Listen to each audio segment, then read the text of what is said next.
Sri Lanka's Anglican community is part of the worldwide Anglican Church, known as the Anglican Communion, which represents over 85 million people in more than 165 countries. The Anglican tradition was brought to the island when the British first arrived here in 1796. Until 1816, the Church of England existed in Ceylon as part of the Diocese of London. It then became part of the See of Calcutta, and the Archdeaconry of Colombo was added to the new Diocese of Calcutta in 1818. The Diocese of Colombo was established in 1845, and in 1885 the Church of Ceylon was recognized as a national church with its own distinct identity. In 1930, the Church of Ceylon took its place as a full member of the ecclesiastical province of India, Burma and Ceylon, with its own constitution, canons and rules. And in 1950, the Diocese of Kurunegala was created. In 2021, the Church of Ceylon celebrated a proud milestone, its 175th anniversary.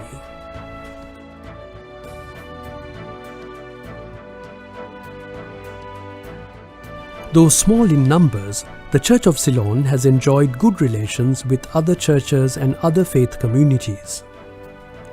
During the country's recent troubled history of ethnic conflict, the Church was seen as a bridge for reconciliation and a powerful voice for justice and peace.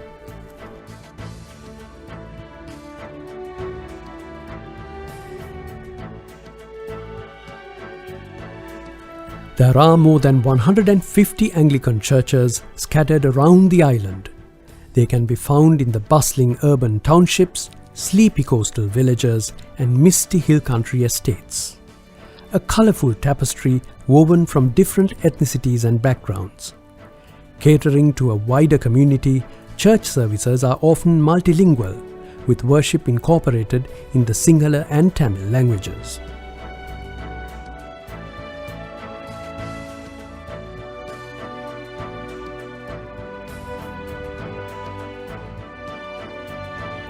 The Anglican Church is made up of 41 provinces and 5 extra-provincial dioceses, all of which recognize the Archbishop of Canterbury as their spiritual leader and symbol of unity. In years gone by, the Church of Ceylon had a prominent place in the province of India, Pakistan, Burma and Ceylon, with Bishop Lakdasa Dimel, who was the first Bishop of Kurunegala, being appointed the Metropolitan of the province in 1962. He was based in Calcutta until his retirement in 1970. It was in 1970 that winds of change swept the region, with North and South India achieving church union and Pakistan and Burma becoming independent provinces. The Church of Ceylon was, in a sense, left alone and placed temporarily under the care of the Archbishop of Canterbury. Temporarily until such time as a united church was formed in Sri Lanka, or the Church of Ceylon became an independent province of its own.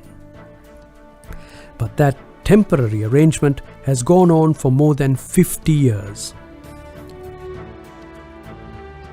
The change also resulted in the loss of the Church of Ceylon's ability to amend the constitution and its governing structure, rules and regulations.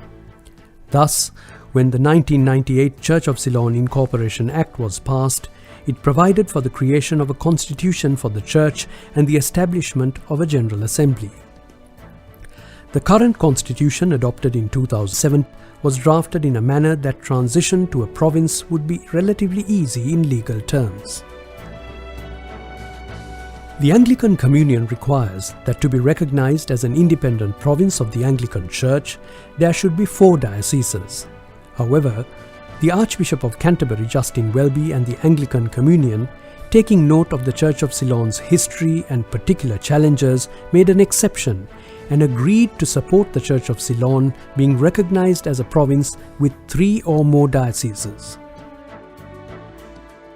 This was reiterated when the Archbishop of Canterbury visited Sri Lanka in 2019. At the service held in his honour at the Cathedral of Christ the Living Saviour, Colombo, Archbishop Welby, having witnessed the incorporation of Sri Lanka's rich indigenous tradition and culture into the service, was convinced it was time to do so. Although it has been a privilege to have been entrusted as the Church's Metropolitan with the important role of appointing a new bishop for the Diocese of Colombo, it is not a role I have sought, nor one that I was very comfortable with. In my view, it carries too many echoes of the colonial past. I have therefore sought and obtained from Father Duchanta the assurance that he will make it a top priority to enable the Church of Ceylon to take its place as a fully autonomous province within the Anglican Communion. Why is it so important that the Church of Ceylon be a province within the Anglican Communion? Bishop of Kurunagala, the Right Reverend Kirthisiri Fernando, the presiding bishop of the Church of Ceylon, shares some insights. Church of Ceylon in Sri Lanka is part of the worldwide Anglican Communion.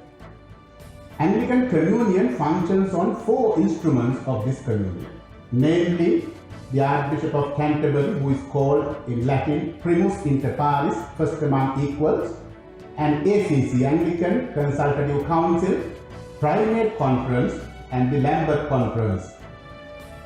Church of Ceylon, which was called the Church of England at the beginning, was introduced to Sri Lanka in the latter part of the 18th century, and in 1845 the first diocese was established as Diocese of Colombo. In 1950, the second diocese, Diocese of Kurunagala, was established. Today we have 2 dioceses within the Church of Ceylon, but still we are not an autonomous province of the Anglican Communion. To become an autonomous province, we have done the basic necessities with the ACC, Anglican Consultative Council, with the Archbishop and the Primate Conference. We are in the process of becoming an autonomous province within the Anglican Communion. Therefore, it is my humble request that please support this process so that we will be able to become an autonomous province within the Anglican Communion to function effectively and meaningfully. May the triune God bless and preserve.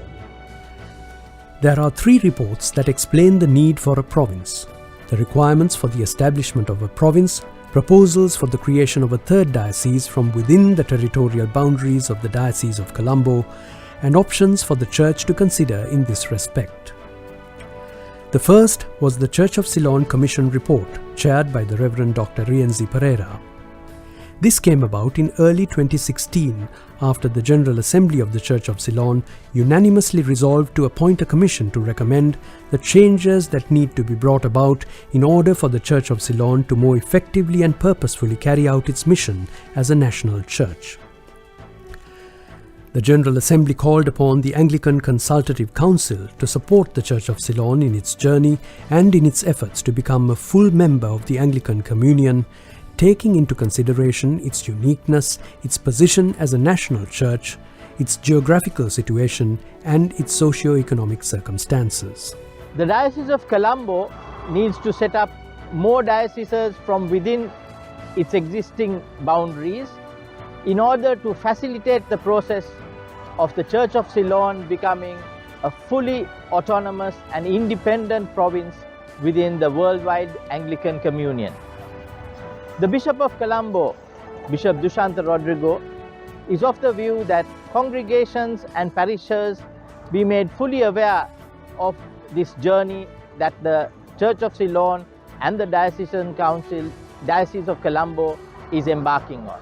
The former Bishop of Colombo, the Right Reverend Diloraj Kanagasabe, during whose episcopacy the process of becoming a province commenced, explains how it all came about. Today, our 2 dioceses are still extra-provincial dioceses under the Archbishop of Canterbury. Though this was meant to be a temporary measure, it has gone on for over 50 years.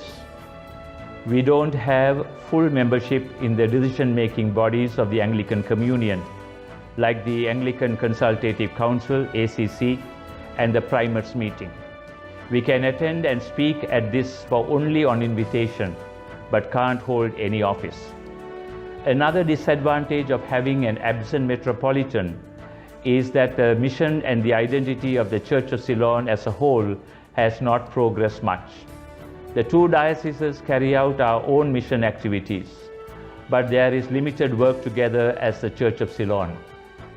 So the vision to move towards becoming a province was not just to gain more power or to create more officers or bishops, but the main intention was to expand, to broaden the mission of the Church, and to become an incarnational and a dynamic presence of God with us in the different parts and contexts of this island nation. At the time of my retirement, we had made much progress towards becoming a province. I do hope and pray that God will inspire the Church of Ceylon to hold on to the vision of becoming a province and pick up courage to move forward. Thank you. So the process of creating a new diocese has been under careful consideration for some years now. Bishop of Colombo, Right Reverend Dushanta Rodrigo, is best placed to explain why we need to move forward with the process. The Diocese of Colombo with the Church of Ceylon has been called upon to look into the possibilities of creating a number of new dioceses. Time has come for the Diocese of Colombo to take a relook at its mission strategies. In order to be effective and to be a relevant church in this part of the Anglican Communion, it's time for us to now try and understand the working of the Diocese of Colombo. And so our attempt through the years to study and to decide for new dioceses, while we continue to push for a united church, is to enable the Diocese of Colombo and Kurunegala to form a province and to become an autonomous province within the Anglican Communion. You are called upon as youth and men and women who are responsible in this diocese to study, to try and understand, and to contribute to the thought that we will one day be able to form a new or several dioceses in order that we may forge ahead towards an independent province. May God continue to guide your thoughts, bless your communities where you worship and share life with, and to find meaning in the way of mission. God bless you all. Many ask why the Church of Ceylon cannot be recognized as a province as it is with two dioceses, as an exception to the norm. But the Archbishop of Canterbury's office and the ACC are clear that the Church of Ceylon will only be recognized as a province if it has a minimum of 3 dioceses. The crucial question is, how should this new province of the Church of Ceylon be created? This has generated much discussion, debate, and even some controversy. If we take the Colombo Diocese, it consists of 124 parishes and 11 house churches. The Diocese of Kurunegala has 43 parishes and 23 house churches. The Colombo Diocese also has 4 archdeaconries coming under it. These are the Archdeaconry of Colombo, which has 51 parishes, the Archdeaconry of Jaffna, which has 13 parishes, the Archdeaconry of Nuerelia, which has 33 parishes, and the Archdeaconry of Gaul with 30 parishes. Some of the archdeaconries in the Diocese of Colombo are almost as large as the Kurunegala Diocese, thus making it difficult for the bishop and archdeacon to maintain close ties with the parishes. A special subcommittee of the Standing Committee 2020 recommended that a third diocese be established in the Archdeaconry of Gaul. Why was Gaul suggested as the choice for a new diocese? The guideline for creation of new provinces and dioceses of the Anglican Consultative Council stipulates that they must be sustainable entities. The Archdeaconry of Gaul, which stretches from Hambantota to Dehiwala and encompasses the large and vibrant parishes of Moratuwa, would be financially and administratively viable, and being multi-ethnic would be truly representative of the Anglican community of this country. A steering committee has now been appointed by the Diocese of Colombo with representatives from the Diocese of Kurunegala to direct the process of setting up a new diocese. A subcommittee is looking into the financial and administrative aspects of a transition. The subcommittee will build on the work of the subcommittee of the Standing Committee 2020. What next? Do we agree with the recommendations made? Do we have 3 or 4 dioceses? What about the option of a diocese in the Archdeaconry of Nuerelia? What option will also further the mission of the Church? The hope is that after consultations, the process of forming a new diocese can be started with a resolution at the next session of the Diocesan Council, and the necessary constitutional amendments can be presented to the Diocesan Council of the Diocese of Colombo at its sessions in 2022. Thereafter, the resolution will have to be presented to the General Assembly for approval, after which the Church of Ceylon can finally move towards becoming an autonomous province within the worldwide Anglican Communion. Several Archbishops of Canterbury have, over the past few years, been encouraging the process of establishing a new diocese so that the Church of Ceylon, with its long history and faithful community of worshippers, can take its rightful place in the greater Anglican Communion.